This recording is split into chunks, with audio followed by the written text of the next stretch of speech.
What is the perfect business model?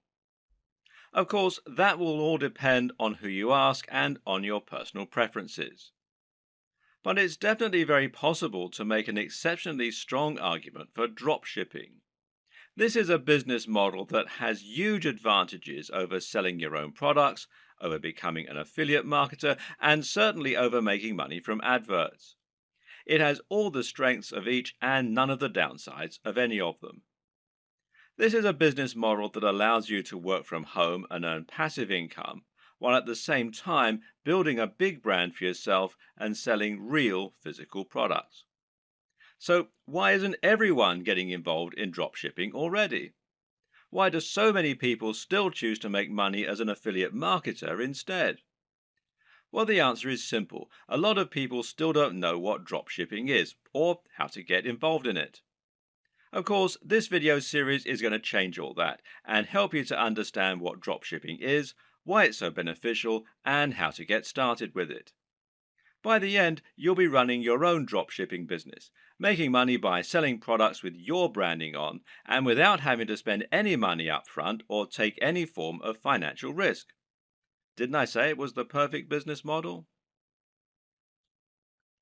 So, exactly what is dropshipping? Dropshipping is technically a fulfillment model.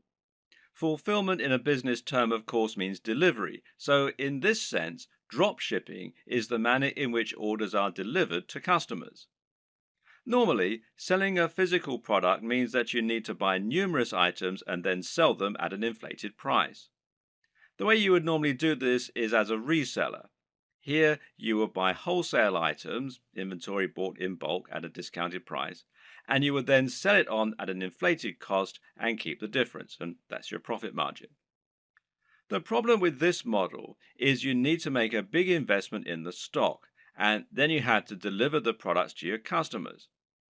This means you're taking a financial risk by ordering the stock in advance, and if you make zero sales, you can lose a lot of cash. You have to pay for the shipping and also handle all of the administrative tasks. You'll need to constantly take stock of your inventory and you'll need to refund customers for deliveries that don't arrive. In short, it's a lot to take on for an individual hoping to run a business from home in their spare time. Dropshipping changes all this because now the wholesaler is handling delivery and they don't require you to order in bulk. So simple.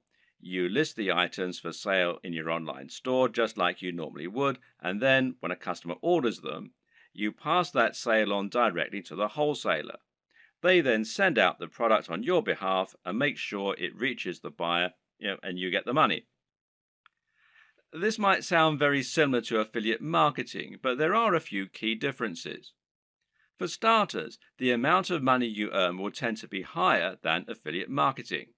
When you operate as a reseller, the usual pricing method is something called keystone pricing. Keystone pricing essentially means that the amount you're selling the product for is twice the amount you pay the manufacturers. This is one of the most common conventions for this type of business, and to all intents and purposes, dropshipping businesses are resellers. The other big benefit of dropshipping over affiliate marketing is that you don't have to mention the existence of the dropshipping business at all. In other words, the customer never knows that it's not you who's selling the product. You're not sending them to another website where they can check out and buy the product. You're just selling them the product as though it were your own and forgetting about it. This is fantastic because it means that your business looks much more professional and because you're no longer sending visitors away from your brand in order to make the sales. Hopefully, you can already see some of the big advantages of dropshipping. There are many more too, which we'll delve into in this video.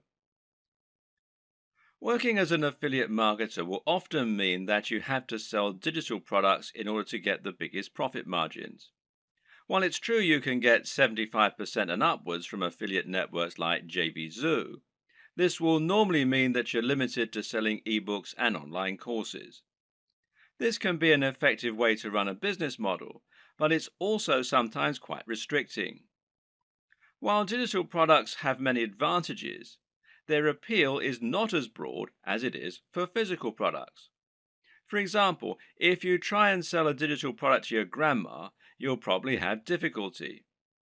The same probably goes for your mum and most likely your dad. And it goes for most of your peers in reality. In fact, the main kind of person willing to spend lots of money on an ebook or an online course is going to be someone who is already quite familiar with the technology. The person most likely to buy from you at all is probably another digital marketer looking for more ways to make money online. And, as you're probably aware, these are a savvy bunch who aren't easily going to have the wool pulled over their eyes. That, and they've already had people online try to sell them just about every digital product in existence. How many times have you seen ads on Facebook for make money at home schemes? It's just a very crowded market with a very limited potential audience. Clothes, on the other hand, are something that you can sell to anyone. And then there's all the rest, stuff like technology, toys, or fitness supplements. Suddenly, you can sell things that average people really need, and that makes a massive difference. Another benefit of selling physical products is the huge amount of flexibility it gives you. We've already seen that you'll have a lot more flexibility in terms of the types of things you can sell, but of course, this will also extend to drastically increase your flexibility in terms of the way you sell. For starters, you suddenly have pretty much limitless niches that you can choose from, in other words, industries. And then there are the many different ways of selling those areas. Because right now, if you're the internet marketing type, then you're probably imagining the ways that you can sell products from your website or your mailing list. You're probably thinking about content marketing, establishing your authority in your subject area, etc., etc., etc. But that's not the only way that you can make money from a dropshipping business. Did you know, for example, that many of the products being sold on eBay are actually being dropshipped? This means you can save yourself the trouble of building an audience and creating a website. Just find the product that you like, create a listing, and you're good to go. Even big companies like Home Depot and Sears reportedly use dropshipping on some of their less popular products, so it must be a good business model. With dropshipping, you also have total control over the way you sell the product. This means it's up to you if you want to introduce a time-limited discount or if you want to bundle multiple items together in order to offer special deals, etc. This can all help you to make a lot more sales, and it's not an option you would have available to you if you were acting as an affiliate. In that scenario, the product owner would set the price and you would have no option other than to go along with it. We've already seen that you can reduce the risk by dropshipping. There's less risk than reselling here, but there's also far less risk than selling your own product. That's because creating your own product would involve a lengthy and stressful process of designing the product specifications, working with factories, and then spending lots of money on materials, etc. None of this is to say it's not impossible, it's just a huge amount of risk. With dropshipping, you don't have any of this risk because you're not spending upfront investment. You simply find the product you want to sell and then promote it. But there's another way that you can reduce risk with dropshipping too, which is by picking a product that's already highly popular.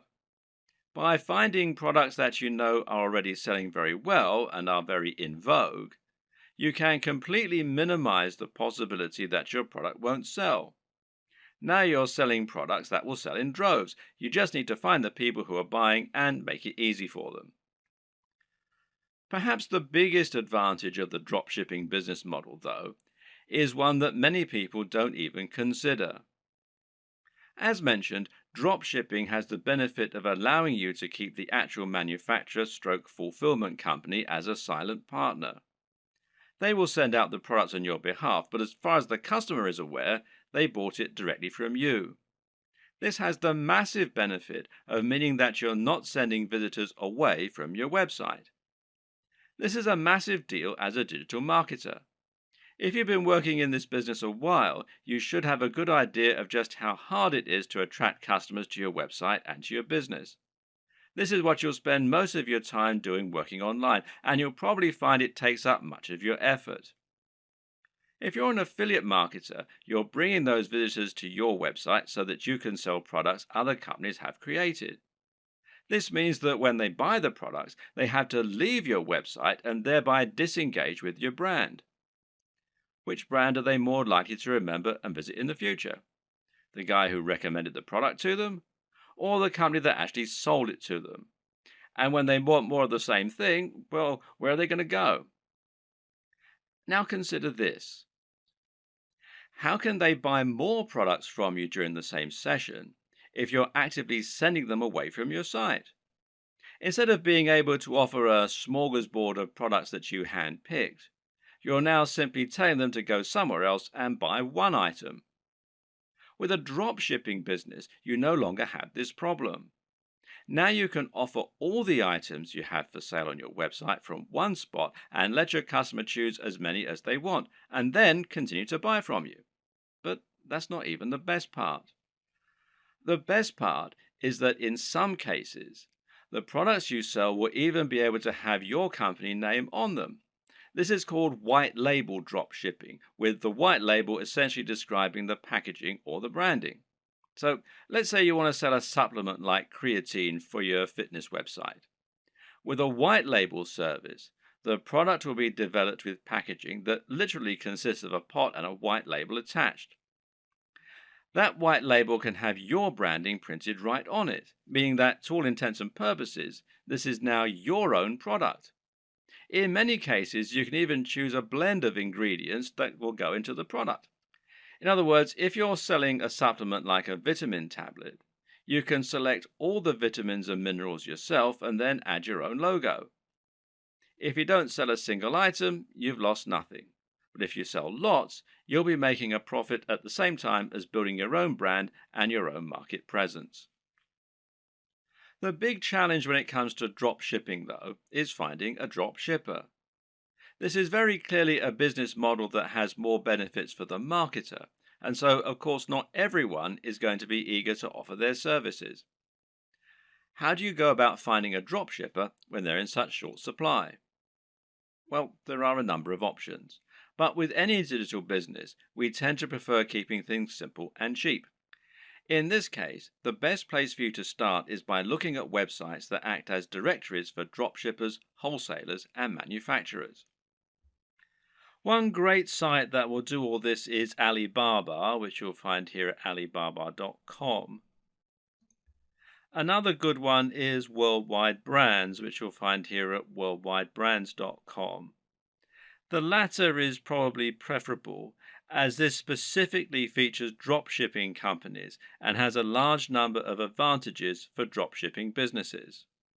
For example, you can use this site to make sure that you're dealing with the real wholesaler. What does that mean?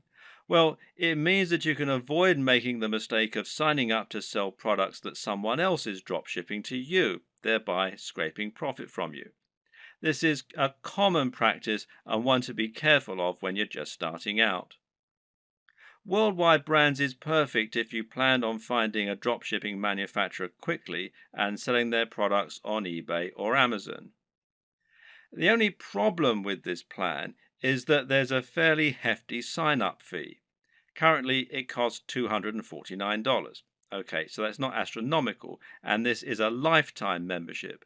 But if you were attracted to dropshipping initially because you wanted a business model with zero overhead, then it might be a little off-putting, especially as your break-even point has now been pushed back further.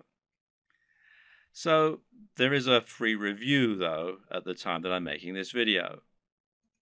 So another option is to try ThomasNet, which you can find here at thomasnet.com.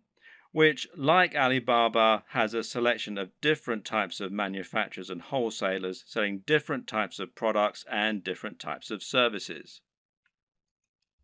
Makers Row, which is makersrow.com, might also be worth checking out. Some other paid options include SaleWho and Doba, and a great free choice is Wholesale Central. Failing that, another good strategy is just to search Google. When you know the type of product you want to sell, just try searching for that product on Google with the word dropshippers and your location. So if you're hoping to dropship clothing in the UK, then you can just search for clothing dropshippers UK, and you can see it brings up a whole load of different ones here.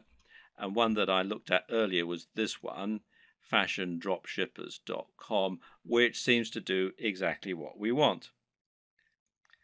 Or perhaps you're looking for a white label supplement dropshipper in the US. In that case, we can search white label supplement dropshipping US. And amongst a lot of the ones here, which you can see, one that we find is Vox Nutrition, which you can find here, voxnutrition.com. And it lets us do exactly just that. And it's pretty simple and straightforward method, and there are more and more businesses like this springing up all the time to meet demand. Vox Nutrition will handle formulation, production, and fulfillment on your behalf, making things nice and simple. The third and final strategy for finding your online dropshippers is just to contact the companies you like directly. Find manufacturers for products you'd like to sell and drop them an email. Better yet, try messaging them via LinkedIn or a similar avenue and see if you can get them to respond that way. This way, your message will stand out from their crowded inbox.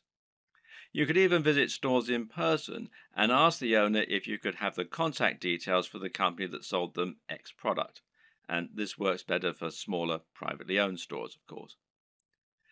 If the company doesn't already offer the drop shipping services you're looking for, then just explain to them the benefits and why you would like the opportunity to sell their products in this manner. In many cases, they will acquiesce and you'll be able to start selling a product that other online retailers don't have access to. Another tip for finding manufacturers that you can email directly is to look on eBay. Search for a product you'd like to sell, and if you notice there are lots of people selling the exact same item, then this is a sign that they're using a dropshipper. It could then be a relatively simple matter for you to track down that original manufacturer and contact them so that you can try to do business with them yourself. Note that many wholesalers and manufacturers don't have a great online presence. This means it can be necessary to dig really deep in Google or try looking at trade magazines and papers instead in order to help find your potential partners. When you're dealing with dropshippers, it's crucial that you do your homework and look and act like a professional. Now, here are some tips to help you do just that. First of all, you'll need a resale certificate. Not all, but many dropshipping companies will want proof that you're a real retailer and not a consumer before they do business with you. Their concern is that consumers will simply claim to be dropshippers or resellers so that they can get items on the cheap. To provide this proof, you might need an EIN number for your business if you're in the United States.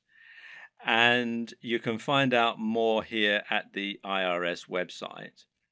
The URL is quite long and complicated, so if you just go to Google and type in apply for EIN online, you'll be redirected to this particular site. Now, in other countries, obviously the regulations are different, so you need to look at the tax authority for your country. But again, a search in Google should be enough to point you in the right direction.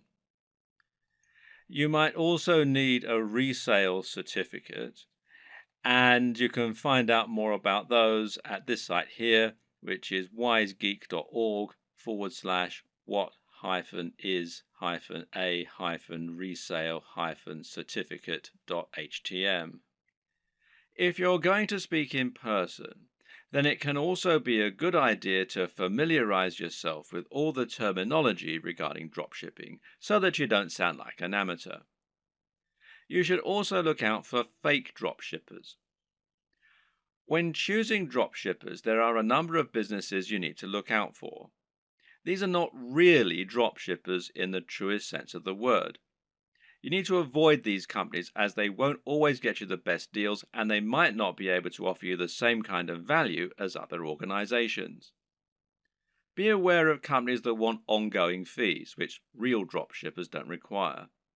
Likewise, be careful of companies that also sell directly to the public. These companies often aren't really drop shippers so much as resellers who are just trying to trick you into making a bulk order. While monthly fees and direct commercial sales are warning signs, there are a few caveats and requirements that you may need to go along with. We've already seen that many dropshipping companies will require you to provide a resale certificate, and likewise, you might find that you need to apply for an account before you can begin using their services. And this will normally involve filling out a form and explaining the nature of your business, and so on. Now, some companies also require you to place a minimum order for your first sale. This is another strategy they can use to drive away consumers, as well as merchants who are just window shopping and may not use their products in future. So, for example, you might have a minimum first order of $500, which is a little bit contrary to the entire concept of dropshipping, as you'll now have a bunch of inventory sitting around and the potential risk of losing that upfront investment. So, what can you do? Well, the best advice is to ask if you can use this initial expense as credit. Pay the first $500 and then use that amount in order to offset future sales until they've paid the full amount off. Drop them an email or speak in person to discuss this option. A lot of people just starting out are going to be very eager to find a partner to work with and will feel privileged when they get a positive response to their inquiry. It's an exciting feeling and certainly a compliment being given the go-ahead to sell on behalf of a manufacturer. But at the same time, you also need to be a bit discriminating in your choice. Don't go for the first company that's willing to work with you. Make sure they're actually up to scratch. One thing to be careful of is quality control, and in this regard, you often get what you pay for. Be sure to ask the company what quality control measures they have in place in order to prevent problems like defective products and faults. Likewise, speak with them regarding their delivery times and packaging. Remember that it's your reputation that's going to be riding on the quality of their products and service, so you need to ensure that you're happy with it. Another tip in this regard is to always ask for a sample of the product. If you have demonstrated their ability to sell and they truly are a big business, they should see it as a very small investment to provide a sample of what they're selling. And if they won't, then order a product yourself as a customer. You really don't want to put your name to anything that you haven't personally checked out first. Now you have the basic idea of how dropshipping works and how you need to get started, you can begin to think about how you're going to build your own business. This all begins with choosing your product and choosing your industry or niche. The product, of course, is going to be the item that you intend to sell, and this is going to be dictated by the industry or niche that you choose to enter. An industry or niche is the subject matter that you intend to write on and the industry that you want to operate your business in. This is important. The choice is going to impact on everything from the price of your products to the type of person you'll be selling to the type of businesses you'll be working with. The reason we call it a niche, or niche as some people pronounce it, when talking about an online business, is that a niche is a particular category. This is not only your subject matter, but also the type of person who is going to be reading your content. It's very important that you choose this correctly because the niche will affect the size of your potential audience. When you choose a subject matter, you want it to be one with niche appeal. This means it's aimed at a particular type of person who is specifically interested in that type of thing. An example of a niche might be knitting. Now, if you have a blog about knitting and you sell knitting paraphernalia, only people who are interested in knitting are going to read your blog and buy from you. This way, you've cut out a niche for yourself rather than trying to appeal to everyone. That in turn means that you have drastically reduced the amount of competition you're facing. Now you don't need to compete with the biggest companies on the net, and you'll find that paying for things like AdWords advertising is considerably more affordable than it would be for a more general topic. Likewise, getting to the top of Google for relevant keywords like buy knitting gear online is going to be far easier than trying to get a general e-commerce keyword like shop online. The latter will put you up against mega companies like Amazon and pretty much every other online business on the net. But the problem with choosing a niche topic is that sometimes it can be too narrow, to the point where no one is interested in buying from you. If your niche is puppies with 3 legs, then you're going to have a very small number of amputee puppy owners who can buy from you. You'll find it relatively easy to dominate the search engines and to be the number one supplier of products in that area. However, once you've sold to all 200 readers, well, you've pretty much reached the limit of what you can sell. On the other hand, a niche like fitness may be considered too broad. Buy fitness clothes online is a hugely popular search term that companies like Sports Direct, Sweaty Betty, and Mountain Warehouse dominate. Even ranking for search terms like how to build muscle is going to be very difficult. The perfect niche or industry is one with a broad appeal, but which still gives you a unique twist. This way, you'll be able to appeal to a lot of people, but you'll also be able to avoid directly competing with the biggest competitors.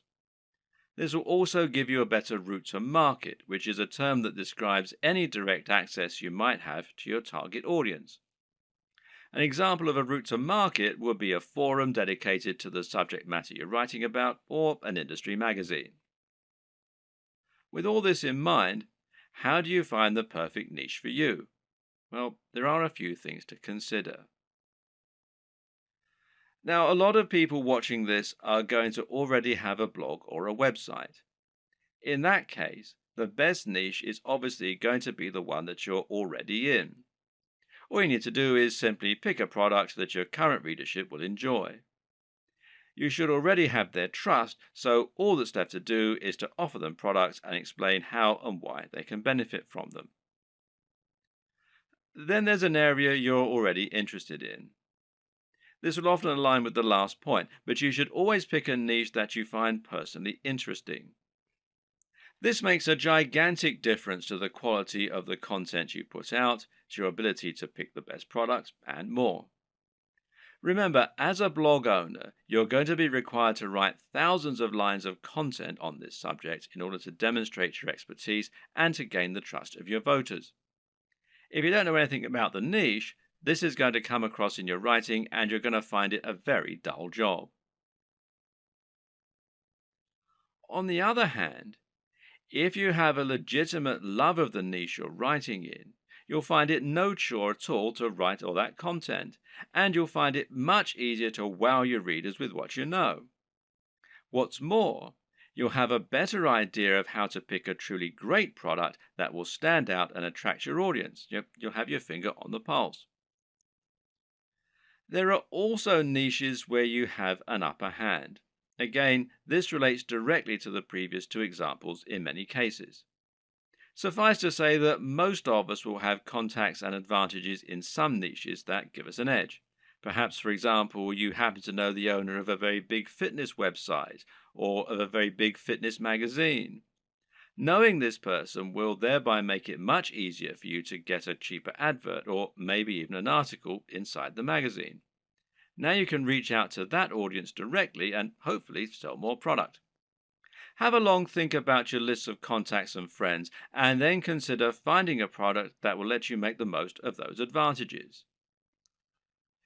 If you look at affiliate marketing, digital products, and internet marketing as a whole, you'll notice that certain niches stand out as being far the most popular, and those are fitness, making money, and dating. Now, why are these the most popular niches? On the one hand, it's because they have the broadest appeal. But the biggest reason is that they offer the best value proposition. A value proposition is basically the way in which your business is able to offer value. This is the way that your products can change people's lives. What is the end result of owning your product? If you're selling a hairdryer, then what you're really selling is the convenience and dry hair. If you're selling clothes, then what you're really selling is the ability to feel good about yourself, to look sexy, and hopefully to thrive in your career and in dating as a result. This is what sells. Try and sell a book about cats, and you're not really offering much beyond a few hours of entertainment. But sell a book about making money, and you're selling a dream. By choosing a product that can really change people's lives, you're providing much more value, even if the manufacturing costs stay the same. Now, this lets you charge more and make more money as a result, and it basically comes down to the niche. In order to tick all these boxes, one strategy you can use is to target a sub-niche, a niche within a niche. An example of this is targeting a specific type of person within the fitness niche. How about fitness for the over 50s or dieting for the diabetic? You could even do strength training for martial artists. In this latter example, you've actually combined two separate niches in order to offer something truly unique and interesting.